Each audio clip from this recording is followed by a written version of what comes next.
Hello mga kabibi, naata karon sa farm. Wala pa may pamahaw paniud to, mag alas 2 naman siguro.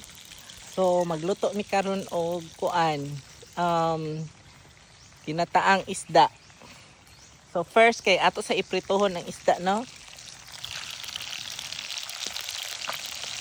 Humana prito ang isda. Next is painit ang mantika diha. Then ilunod nato ang kuan, ginger, unsa pa na, onion, garlic, tapos chili.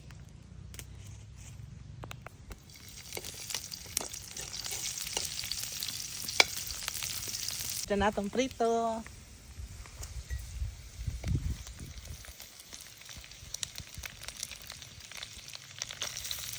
Ito pa ano.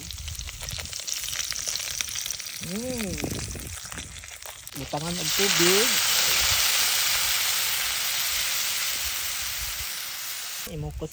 Mekos. Tanang ilunod atong gata. Ilunod iyabo di ay. Sunod nato ilunod ang malunggay o katong sili na gatuan. Pwede ta ko ba? Ayun, buak na. Bibi, ready na to ang sudan na ginataang isda. Yummy.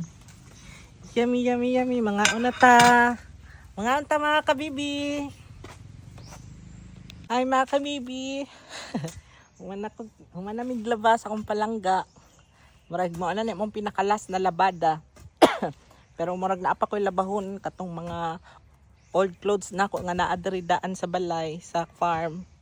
So ako tong labhan balik para limpyo.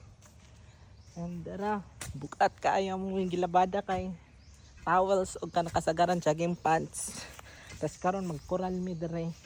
Magkoral para sa among mga tanom para dili kaunon sa karnero.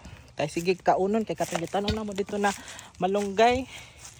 Gikit-kit sa karnero. So nagputol na pod ko kay magtanom na pod mi og dungag dari sa among buhaton na koral. Kabibi, nahuman na ang amuang koral para sa among mga tanom.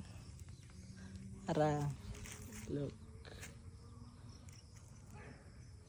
Sa koral, mao nang koral para dili sudlan sa sa mga karnero kay ilang pang kaunon ang mamong tanom. Kapoy akong palangga dito. Nice.